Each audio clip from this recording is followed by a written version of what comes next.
Good evening, folks. So, just dropping by to talk about the collective bargaining agreement. So, here we go. Okay.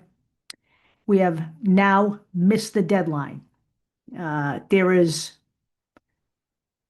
officially no extension of this deadline, but we keep under the same rules of the previous CBA, right? And we keep negotiating. There is no imminent strike or lockout in the wind, as what we are being told.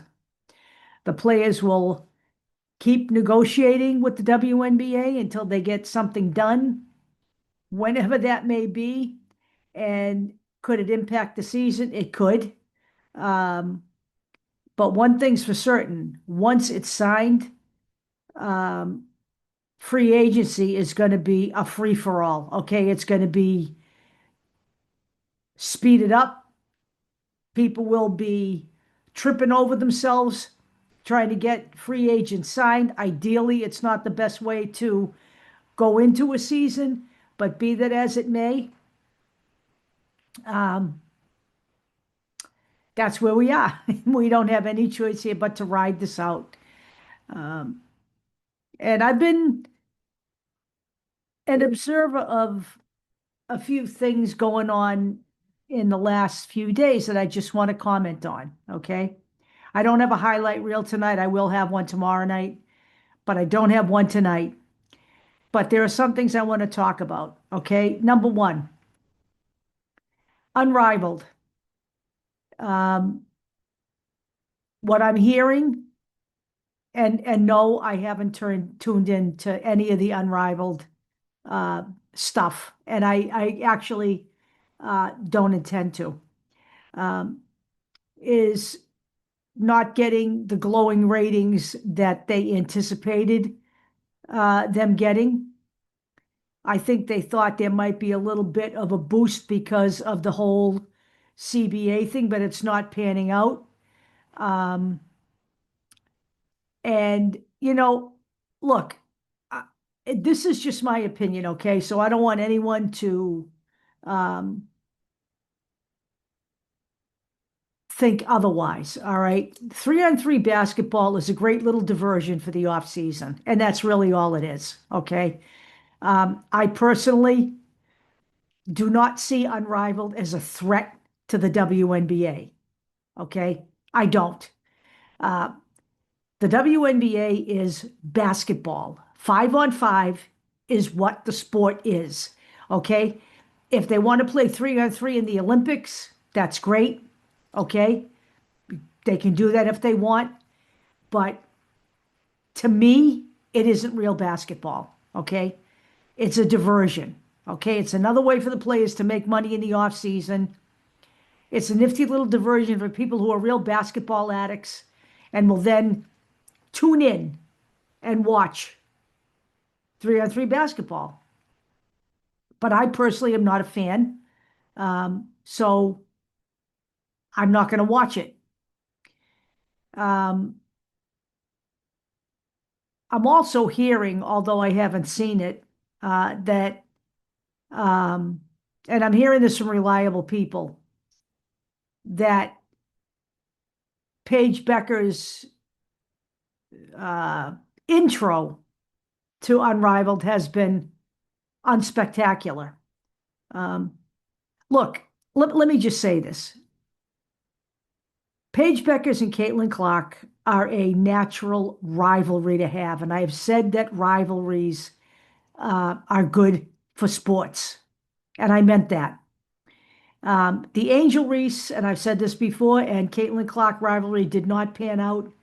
Okay, maybe Beckers versus Clark, two guards, is a more natural rivalry to have in basketball. But let's make one thing abundantly clear, okay? Paige Beckers is a great basketball player, okay? And there are a lot of great basketball players in the WNBA. Kelsey Mitchell's a great basketball player, okay? Sophie Cunningham's a great basketball player. Asia Wilson's a great basketball player. Kelsey Plum's a great basketball player. There are great basketball players all throughout the WNBA. Okay? And we know this. But they are not Caitlin Clark. And neither is Paige Beckers. No matter what Gino Auriemma wants you to believe, Paige Beckers is not better than Caitlin Clark. Okay? And it's almost unfair to Paige Beckers to put her in that position because she's a great basketball player. There is absolutely no doubting that. But to put her in that position of having to be Caitlin Clark on the court is almost unfair to her, okay? And I don't know why people don't see that. I don't know why a guy like Gino Auriemma doesn't see that, okay? What he should be doing is touting what Paige Beckers is good at. She's a good basketball player. She's a great basketball player. She's not Caitlin Clark, okay? There are very few players over the course of any sport that can lay claim to what Caitlin Clark brings to her sport, okay? Very few. So there's a difference between being a great basketball player and a generational basketball player. Caitlin Clark is a generational basketball player. You know, Caitlin Clark had an option for a fifth year at Iowa. And she decided to come out in the draft because she said she had nothing left to prove on the collegiate level and was time for her to move on. Okay? Paige Beckers decided to take her fifth year and stay at UConn. And there's a lot of chatter out there that Gino Auriemma wanted her to be the number one pick and knew that she would not be the number one pick had she come out the same year as Caitlin Clark. And I actually don't believe that Paige Beckers would have been the number one pick had she come out the same year as Caitlin Clark. Okay?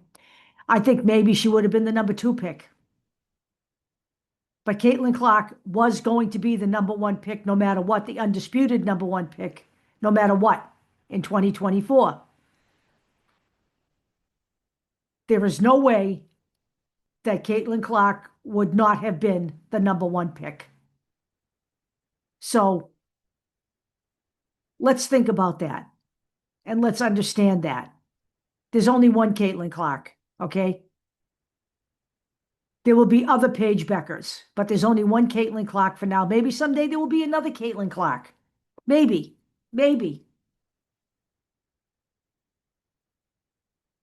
Okay? There'll be other superstars. Caitlin Clark is a superstar. But Caitlin Clark is literally the most complete basketball player I have ever seen, and she is still young. She is still in her growth phase. Now, she came into the WNBA and her game, it took her very little time to get used to the WNBA compared to other players. You know, the WNBA and any other professional sports will eat rookies and spit them out. It has happened before all throughout sports history, okay? Caitlin Clark came into the WNBA, had a little bit of difficulty at the beginning. The team had a difficult time at the beginning, okay? But Caitlin Clark's game translated in a big way in her rookie season. And Gino Auriemma should be embarrassed for what he said about her and about her fans being delusional. He should be embarrassed, but of course he's a horse's ass of a huge magnitude, so he won't ever be embarrassed for anything he says. So it's almost unfair to put Paige Beckers in that position. Now, let me say this.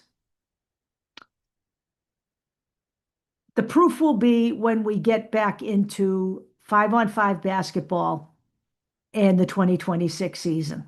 okay? Because I think that Caitlin Clark is going to be the GOAT 2.0, okay? That's my opinion, and I'm sticking to it.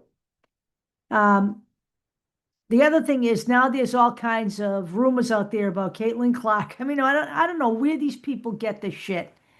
Caitlin Clark going to join Athletes Unlimited.